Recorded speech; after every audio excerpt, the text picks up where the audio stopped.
Okay, so Krista, thank you for being on the podcast with me today. Thanks for having me, Peter. So we've had some conversations about narcissism, emotional health, emotional safety in relationships. So I wanted to get into that and sort of both sides of the coin in healthy relationships, learning through them and finding real love. And there's a lot of things in between there. But first, I'll just introduce you. So Krista Raisa is a channel, a teacher, an artist. And you can find her at kristaraisa.com. I'll leave that in the notes. So we've known each other about almost 2 years now. Yeah. And you moved to Sedona 10 years ago. That's right. So basically, well, let's just get into it.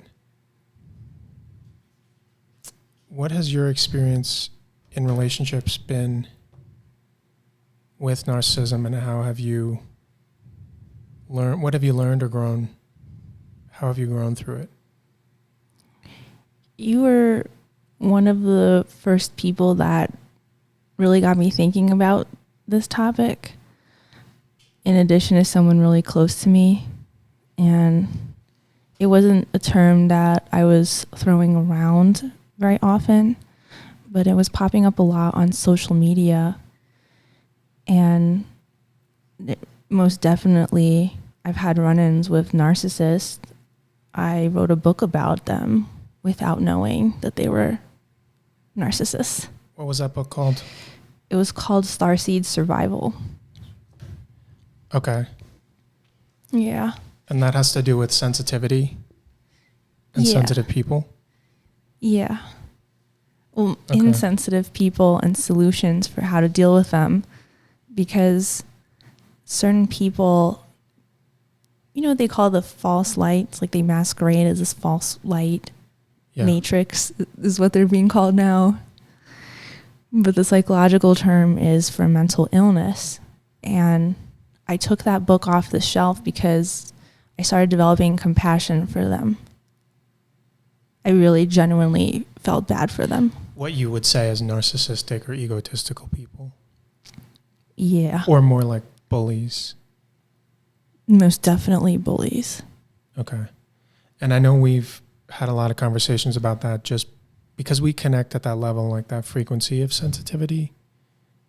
And we have that sort of, I think from the very first time, like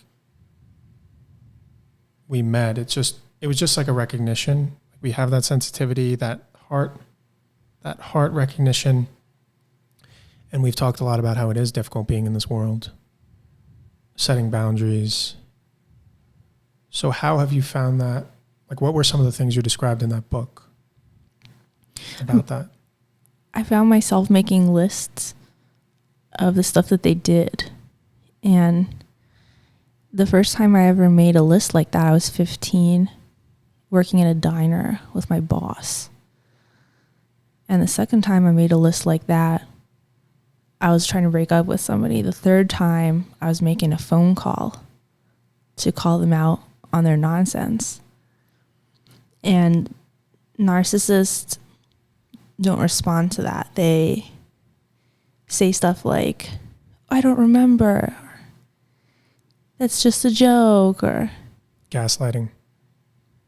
She's a crazy beep. You should dump her. Yeah.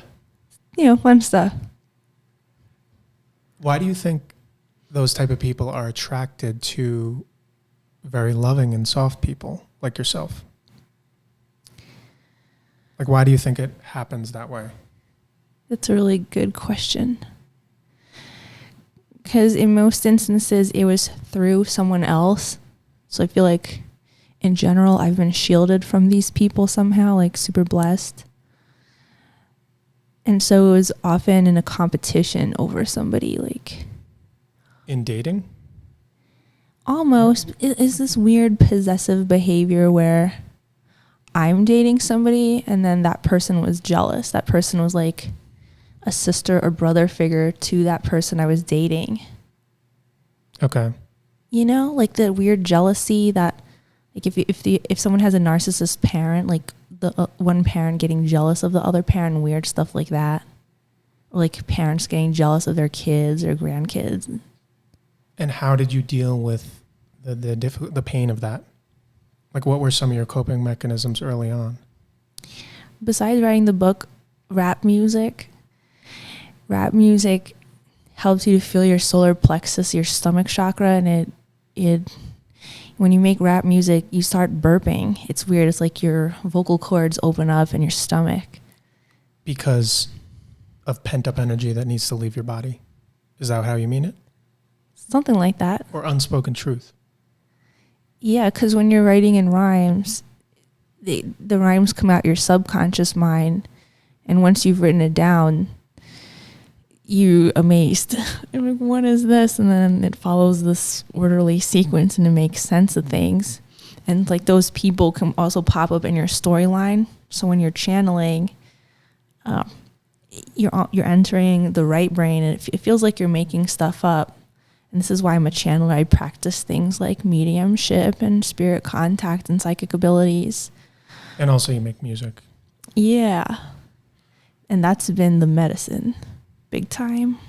Because you're in that flow state. Definitely. And it's sort of coming out naturally.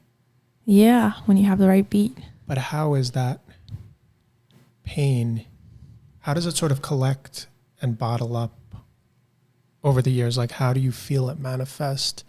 Is it pulling away from the world more? Or is it just a general difficult, like a more of a shielded defensiveness? The defensiveness is, well, with me, it's been pretty instant with these people because, like I was saying before, I've not been that close with them.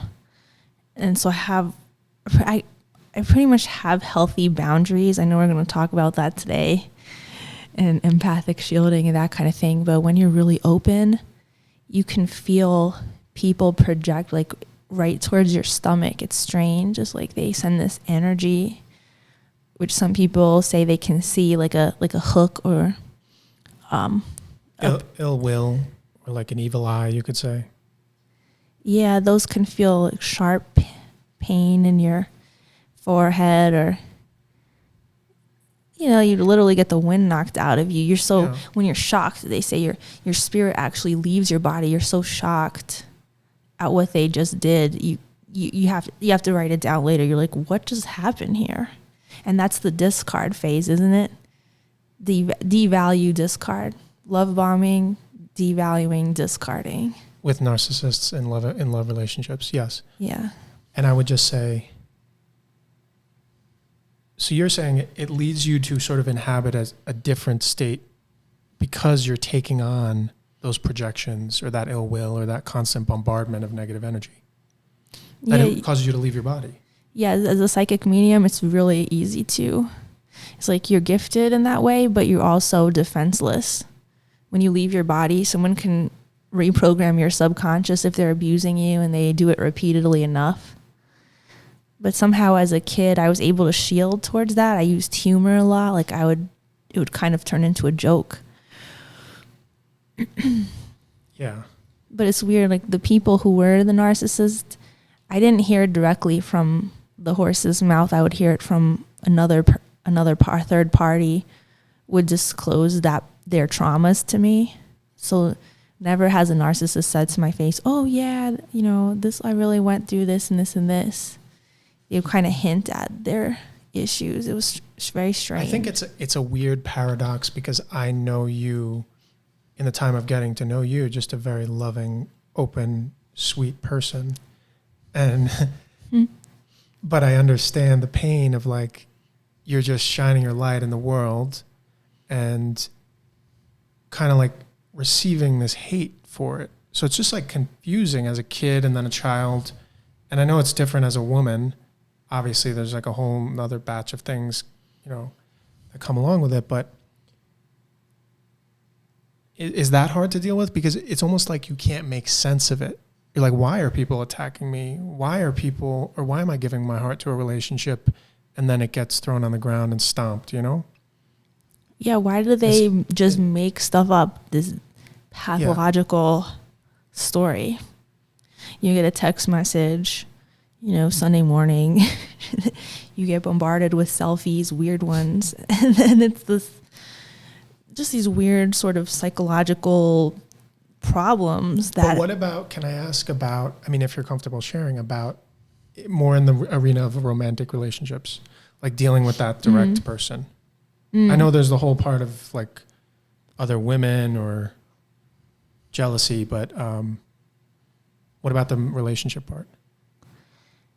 You could say people have narcissistic tendencies because it's a sliding scale of narcissism. So I guess those would be this sort of going off into their own world, like megalomania. Yeah, what is that? I keep hearing that. I think a delusion, like delusions of grandeur, kind of like I'm better than everyone else. Like, yeah, that's just a delusional person. But continue with what you were saying about.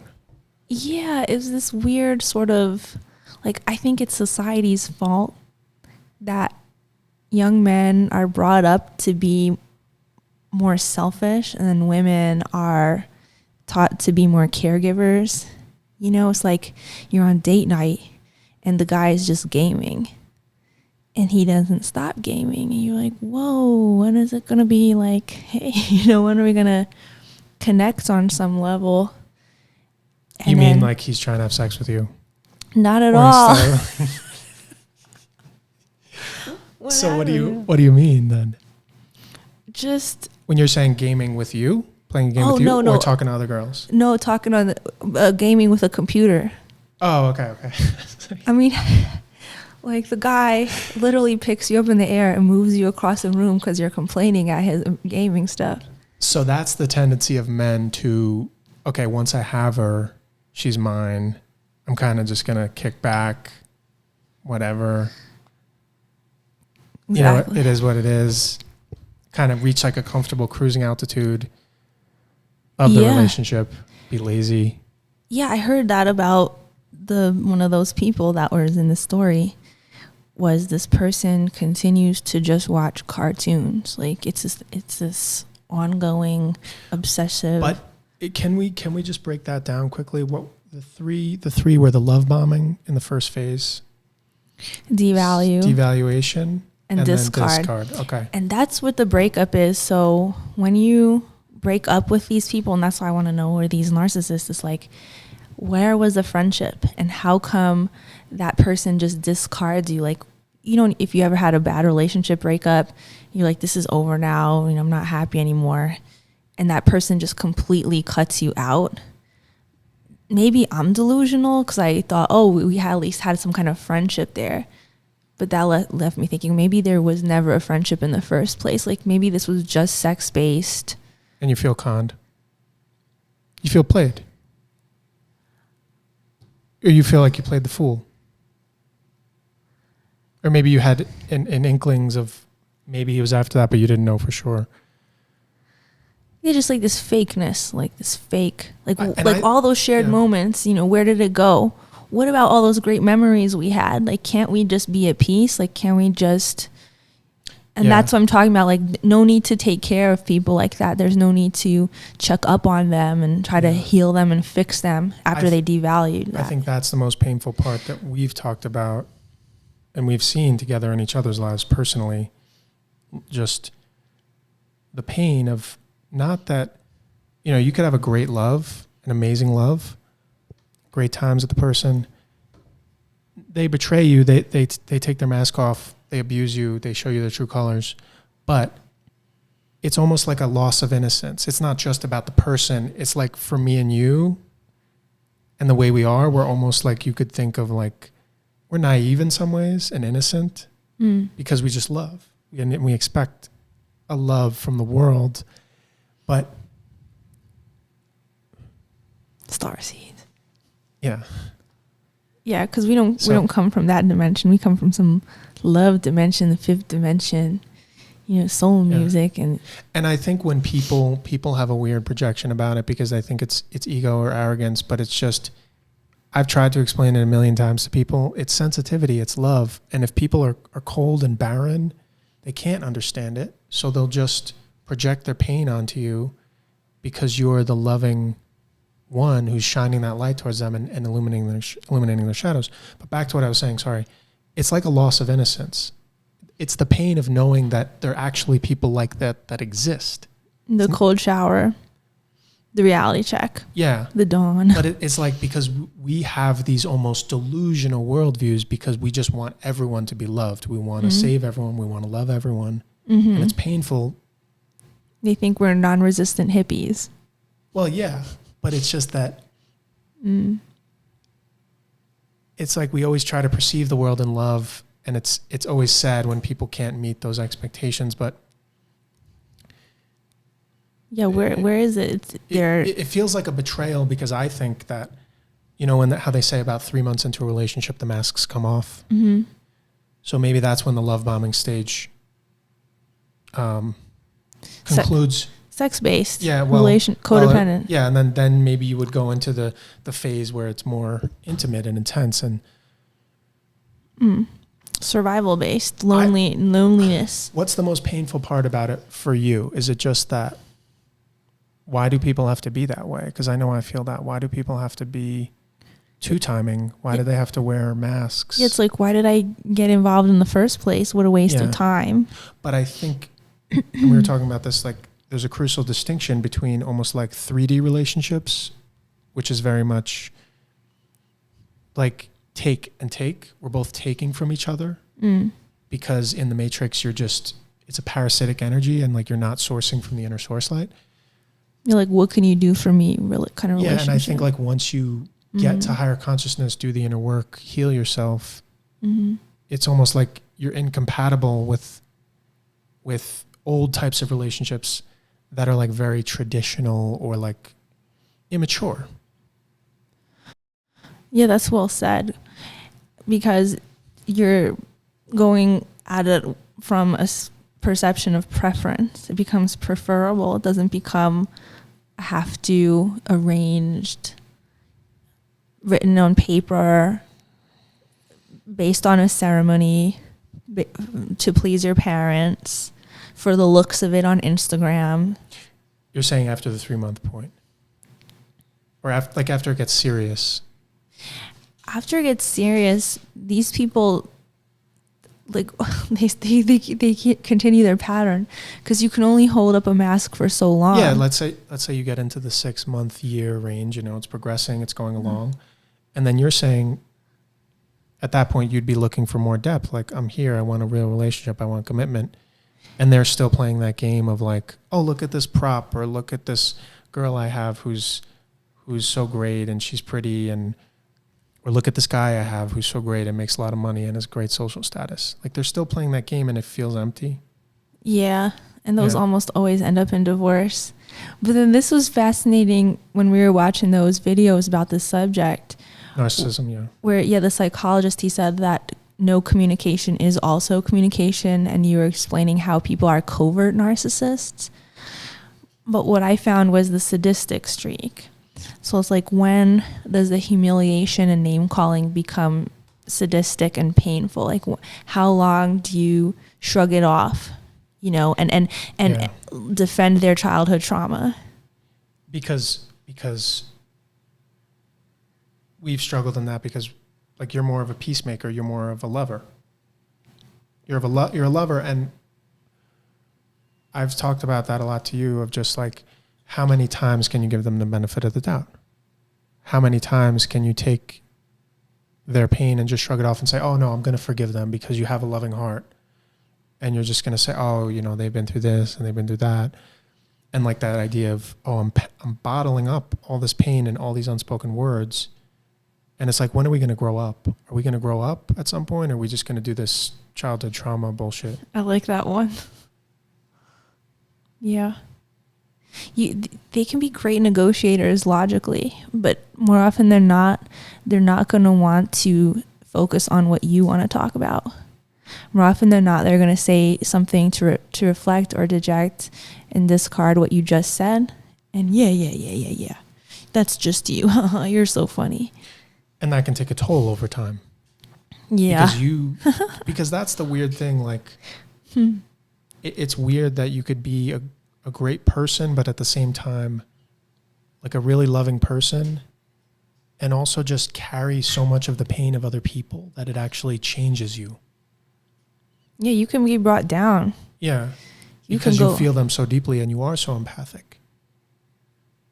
Right. It's like, how much dirt can you do? How many plates can a waitress carry before she topples over? And some people, they say, oh, I'm doing it for the sacrifice. I have to sacrifice. It's this old program mentality, this of really a slave mentality. And this is when we go into ancient astronaut theory and we figure out all these holistic reasons why people are the way they are.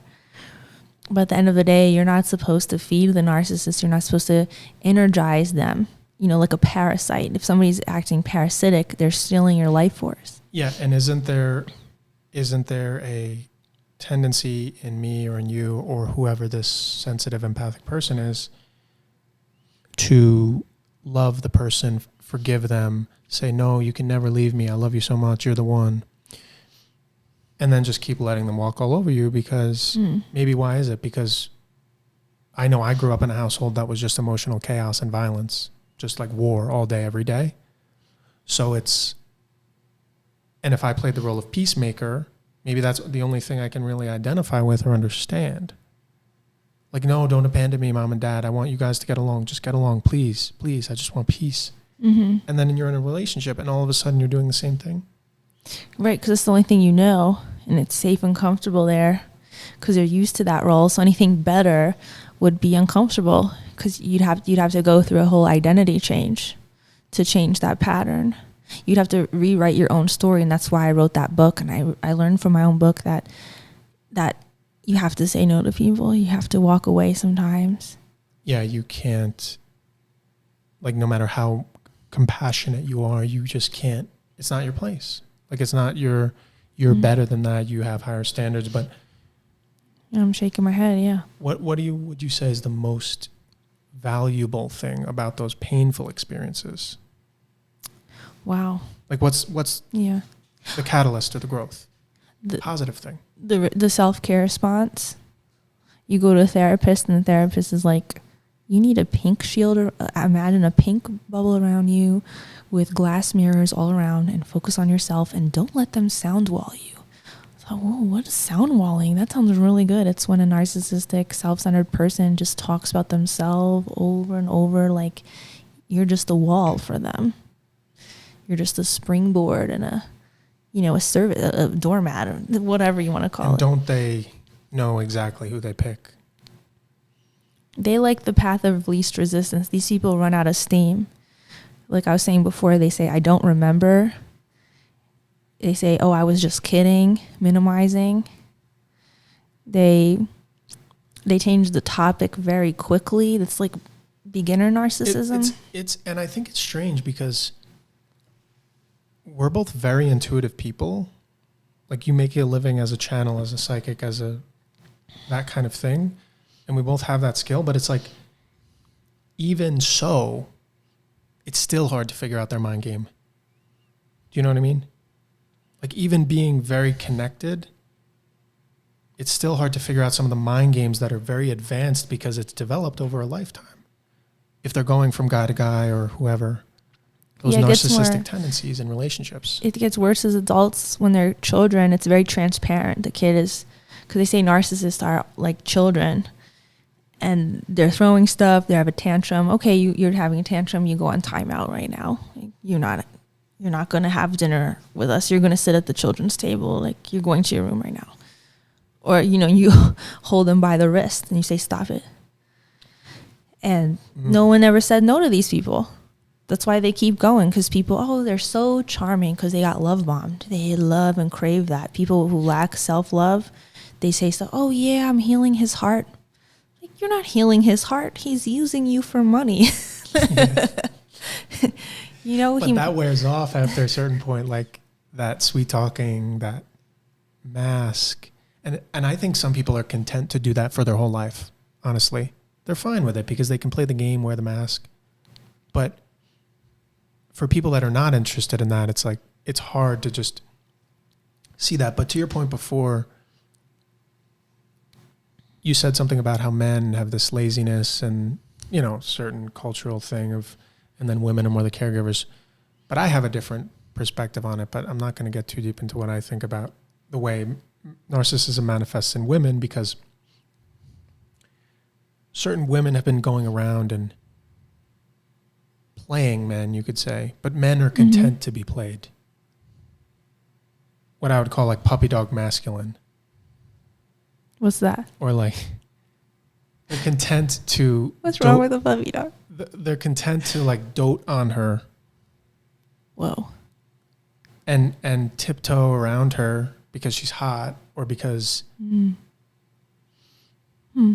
or because I'm getting sex, or... And I'll just do whatever she says, and I'll put up with all her shit because I don't really care, you know? I like having... Yeah. Yeah. Somebody's there, at least somebody's there. Yes. Yeah. But... yeah, that's the thing. When you challenge someone, you're like, I see through your game, or I see through your... It sounds so weird to me. Like, as a girl, I'm thinking, why would you stay with that? You know, why would you stay with some fake? And then how is the sex even good? Like, how is it, you know what I mean? Like, how do people...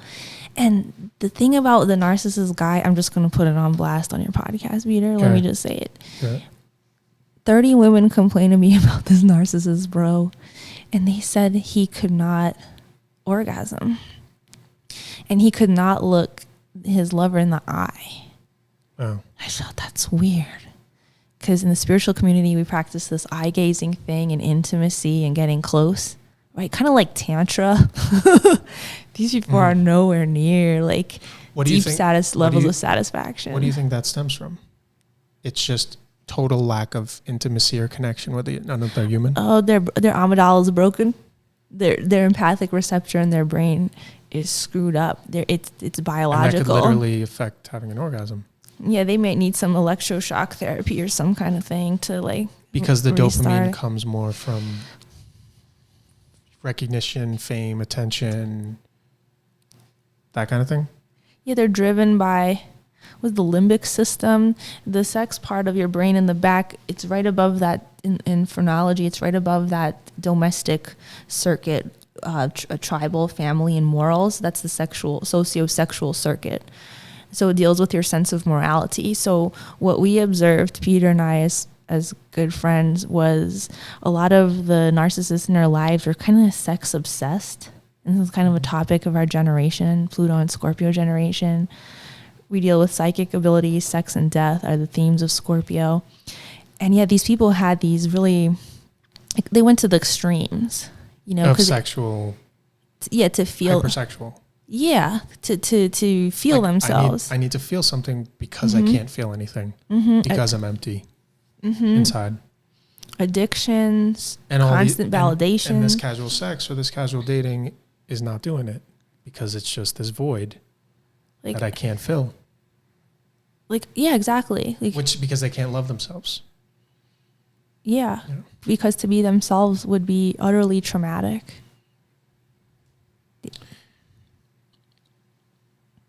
So the love bombing phase is sort of just all a show. It's all a show to use you, to impress you, to win you over. Collect you. You look nice, or you sound good, or you have some fame, you have some money. It's all calculated. And then what happens at whatever that shift is, 3, 4, 5 month mark, when it goes to the discard phase in a narcissistic relationship? They go into narcissistic rage. They knock over trash cans. They start acting obnoxious, showing up in underwear, inappropriate sex jokes, weird questions about your past. But can I ask, do you think that shift happens after sex happens? Like, especially with a man? Whenever. One narcissist guy, he would fly into a rage because he wasn't getting sex. And he was totally abusive. And his wife recorded him screaming, and he almost went to jail. And it's like Okay. they don't know the limits because they think they can do it. That's the megalomania. Right. Like no yeah. rules apply to me. Yeah, two narcissist women, they said to me, I don't care, and they said it's because I can. And they truly believe they have no limits. And this one narcissist, he climbed this mountain, he got a whole team of people lost and almost killed. So it's like once you realize your life is at stake, your bank account's at stake, your physical health and safety, that's when it's gotta go. That's when it's like Okay. After the mala beads. After the what was that phase? Sorry. Yeah, what's after discard phase? I forget. That's when they come back 6 months later. Yeah. No. That was devaluation. It's love bombing, devaluation, discard. Sorry. Mm-hmm. So the devaluation is sort of just the narcissistic rage, the attacking. It's like you're not filling up my ego and being the proper extension of my ego like I thought you would. And you're not abiding by my rules or whatever, so get in line. So then the discard is sort of like, well, you're starting to feel boring to me. You're starting to feel like nothing special. And that's when the heartbreak comes in, right? Like from your end or from the empathic person's end. This really make me think. The discard phase is, it's just so weird. It's like it's surreptitious. It's what does that word, what does that word mean? It's like secretive. They do that, like with me, it happened behind my back. They would have a friend go against me, or they try to trick me. So they would gaslight me to someone else. Like, oh, well, she's entitled, or like, oh, she's crazy, just dump her. She's a B. But it wouldn't be to my face. And that was weird. Like, oh, don't you think Krista's just a little young? You know, like these, like insinuating and that kind of, it's like this plot. It's like this slow burn, like to get rid of her. Well, I think, yeah, if we're talking about women, I think they're very different than men in that way. The gossipiness or like that herd mentality. I don't think men gossip as much in a malicious way. Not that it can't happen. Yeah, with men, it's this quick sort of, because they don't really care. With the men, because they don't actually care about your problem. So if you're having a relationship problem, and you tell your bro who's a narc, like, hey bro, I'm having a really hard time with my girl at home, you know, stuff. He'll just be like, oh yeah, just dump her. He actually generally doesn't care about your relationship. He's going to tell you what you want to hear. And also because men have a blockage with actually expressing emotions. They're insecure about it. So it doesn't go deeper than you would say locker room talk, or, oh, she's hot, or she's exactly, crazy. Yeah. She's hot, or she's crazy, or why are you getting all in your head about her all the time? Like, yeah, this domination, this constant need to dominate and prove themselves. And they bring their energy up real high to their head, like being a hothead, and then they throw it on you. And so you have to stay super grounded to overcome that. I want to make sure we just cover two main points, because these ones that we really hammered home when we were talking about this. Emotional safety. How do you define it? Emotional safety in a relationship. Comfort, care, affection, intimacy, closeness, looking someone in the eye, seeing them, seeing what they do. The safety to do what?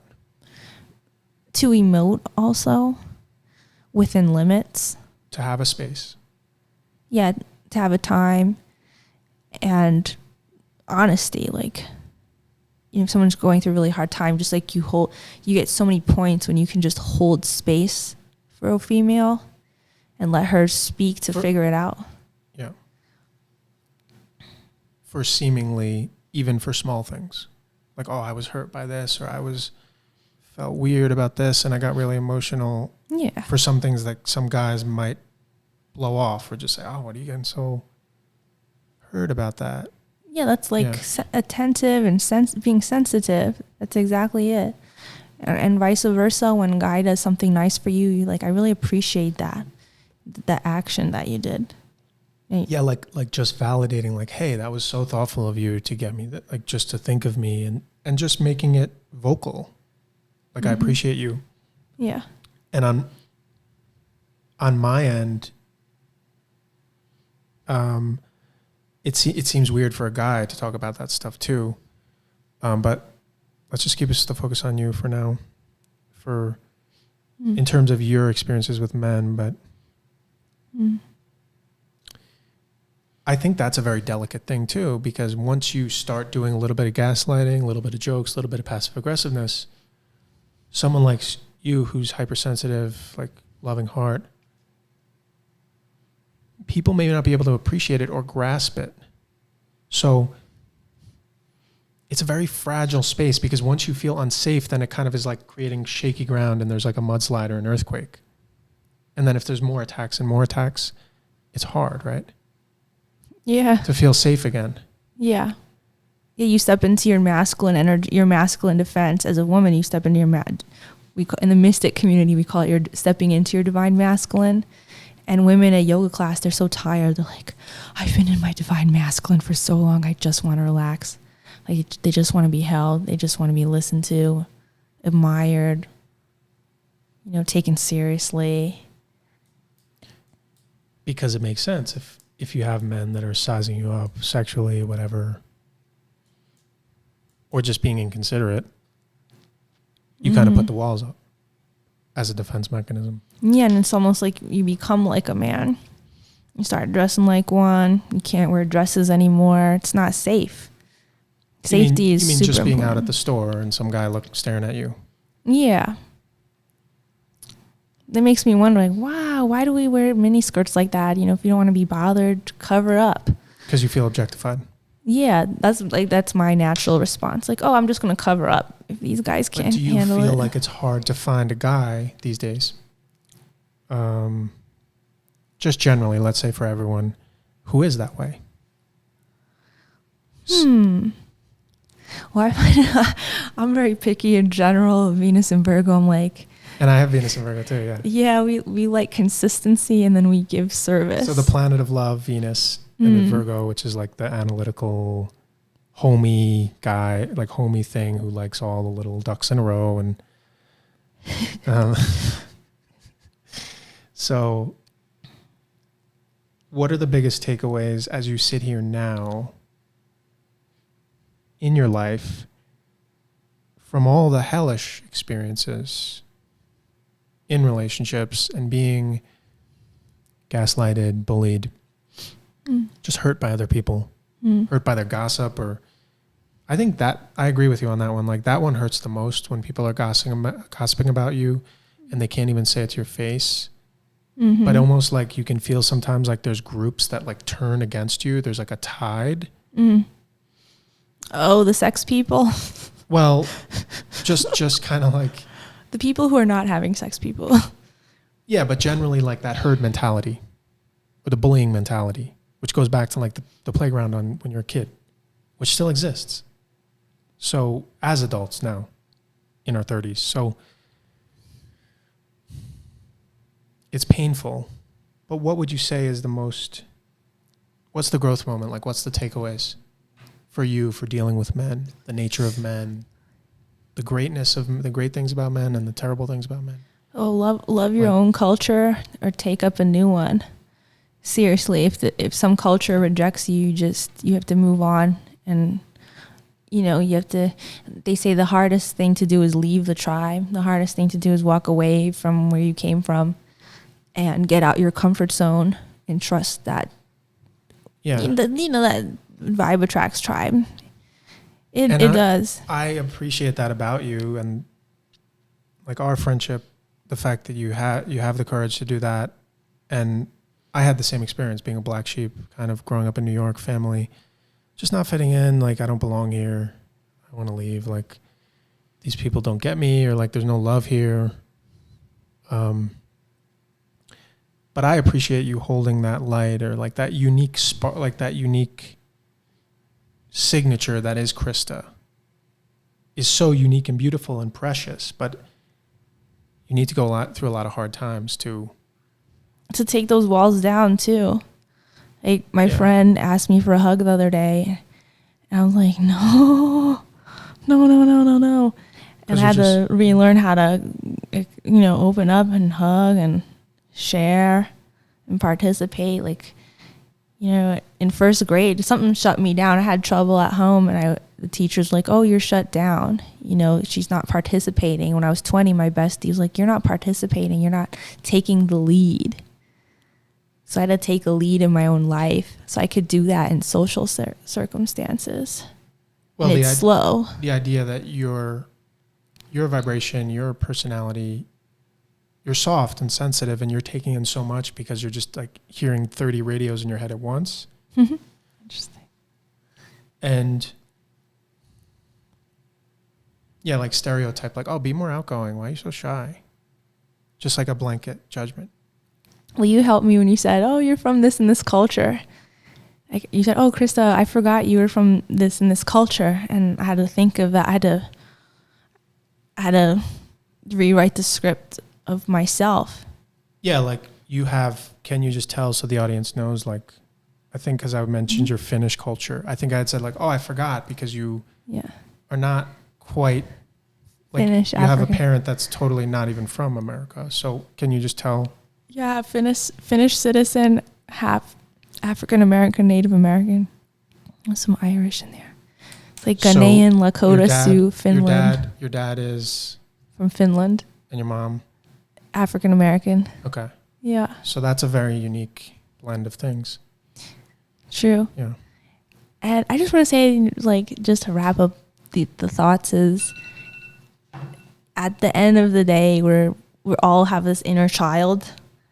And when you can figure out what your inner child wants and desires and needs, it'll calm down. And that's where the authenticity comes from, the self-expression, the emotional safety.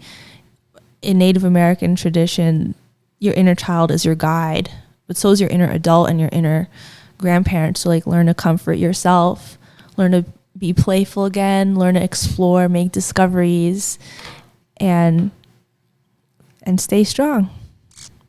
And have the faith to basically take on the slings and arrows and the pain of others, but like send it into that heart portal to be transmuted into love. Like, and I think that's what you're doing on this planet, just through hard times, through being it's just hard. It's hard to communicate generally in this world. It can feel being misunderstood, being judged is the most painful thing. And what else would you say if you had to give a message to men in terms of relationships? The men listening, like how to deal with women. This is coming from the Virgo love sector. Hygiene, people, hygiene. Like, that's what I really wanted to say for so long. Like not having clip your fingernails. Okay. Wear deodorant. Clean your apartment for her Lord. Just vacuum it up. Get the dust bunnies out. Okay. I mean, anything seriously. No, that's very valid. Yeah. And after that, the next layer, emotional. Be loving. Just love me. And, love yourself too. Like, have a life. Have goals. Have ambition. Read books. Bring something to the world. Exercise. Super green. Okay. We have it all figured out. Just me and Peter got Venus and Virgo. We have it all figured out. Just ask us, look at our narcissist list and don't do that. Yeah, learn from it. Learn to discern. To discern and not play martyr, not play... Right, victim, interrogator. Yeah. And don't fall too much into the labels either. Because everyone has a little dirt on them just by existing on this earth. So when you can accept that everyone's a bit imperfect, you can actually relax and have a fun time, make life easier for yourself. And that, like, the more healed version of you just to expand on that point about the inner child, how else do you feed that part of you? Like being fully Krista, fully this being. I put up stuff in my office that's emotional comforts. Like I have this smiley frog pillow that I made. I have Ben the bear, Dottie the dog. And yeah, they remind me of guys. But it's weird.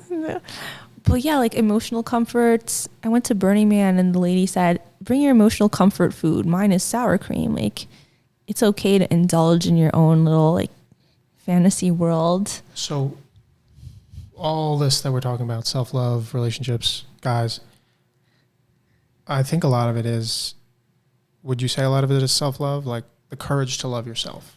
Is this the simplest question? Like, do you have the courage to love yourself? Do you have the courage to forgive yourself? Yeah, you have to really deeply love yourself. When you get hurt, when you get tossed aside, when your friends turn on you, when abusive people hurt you, and don't even take accountability for it, really. Yeah. It's like that first grade bully, second grade bully that punches you in the stomach, chokes you around the neck. And you're like, what do you want? And then at the end of the day, you find out they just wanted to be included, or I was an angry child, they say. Yeah. And by that time, you're kind of done with them, but you'll never attract a partner if you don't love yourself. Like, you have to think you're the shit without being full of yourself, without being self-centered. You have to enjoy your accomplishments. You have to, like, take care of your appearance. You have to, like, develop your inner world. Your inner world. Yeah, like, so you're saying a lot of the work of a healthy relationship is doing the inner work and becoming the best you. Yeah, and like loving the stuff, like love the stuff that you're doing. Don't copy the TV characters. These people copy characters. It's called false personality. But then they need a prop to go along with them as a partner, like in the world, or their image or their status. Like men are my handbag kind of thing. He's not a handbag. He's a breathing human. And who? Take some mushrooms. Yeah, that helps. What else are the qualities of this healthy communication in relationships? Besides the consistency, besides quality time, the 5 love languages, those are super easy. I think, like for me, I would just say safety in a relationship is I could say anything, I could feel anything, no matter how stupid or crazy, and the woman would say, give unconditional love, unconditional space.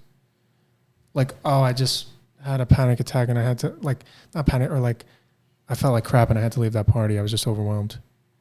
And not maybe judging you and saying, why'd you do this or that, but just, oh, you're a complex and unique human being and everything you do is valid, no matter how crazy or stupid.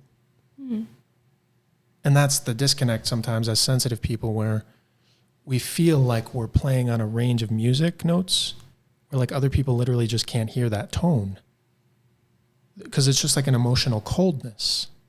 And then it's like, stop that. Get back here. Get back to reality. Stop being in that. Yeah, play me violin. Or like stop being aloof. Stop being in the clouds. Oh, yeah. That's a great one. Get your head out the clouds. But so then how would you deal with that? Being honest, radical honesty with these people, and like really getting honest with yourself and how you feel. Like, but also, no, I mean, how do you deal with, like, what's your ideal way that a man can hold space for you emotionally? Yeah. Looking me in the face, not not down.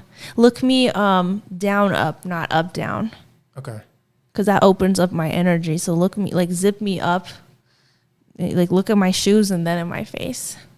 Take you in completely. Don't just. In Finland, there's a 2-foot social distance that's considered appropriate, even on the bus and in a queue in the store. You don't get close. Like Japan, you don't shake hands. You bow. So yeah, that's a cultural thing. So you have to, other cultures want to hug you for 15 seconds, heart to heart. that's fine. I mean, if you're just being yourself, that's great. But like this like, if you don't know somebody, you can't just respect the boundaries you're saying. You can't just ask people for stuff like Okay. somebody you just met, or if that person's somehow important to you, you can't just make them do stuff for you. Like have a little imagination. Yeah. All right, we got to wrap it up now time-wise, but tell the audience where they can find you and what projects. You mentioned the movie to me before that you were in on Amazon. Yeah, so you guys check out my upcoming intimacy oracle card deck. It's coming on Etsy. My Etsy store is esoterrashop.etsy.com. So like esoterica with a Z. Esoterra on YouTube. We have daily uploads of tarot cards. I've made 34 card decks. Go to Amazon for the Orion Council channeled book material. There's 4 books. We have an Instagram study group, Orion Council. And yeah, check out Esoterra rap music on YouTube and on Spotify. And tell them the Amazon movie that you were interviewed in. Yeah, I was just in a movie called Extraordinary: The Revelations, part 3 of Extraordinary by J3 Films on Amazon. So definitely check that out. Is that about ET contact? Things like that? Yeah, it's about sort of political implications of extraterrestrial contact. Okay.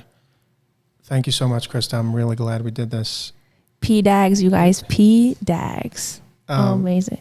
I'm good. I'm glad, because when you get it rolling, you just talk things out, and that's like how things can go. Like you just get emotions out of yourself, and it's never easy.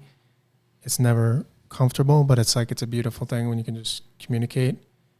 And I appreciate you being my friend and being in my life, and I'm glad we could just share some of that. Thanks. All right. Likewise. Great. Okay. Bye. Bye.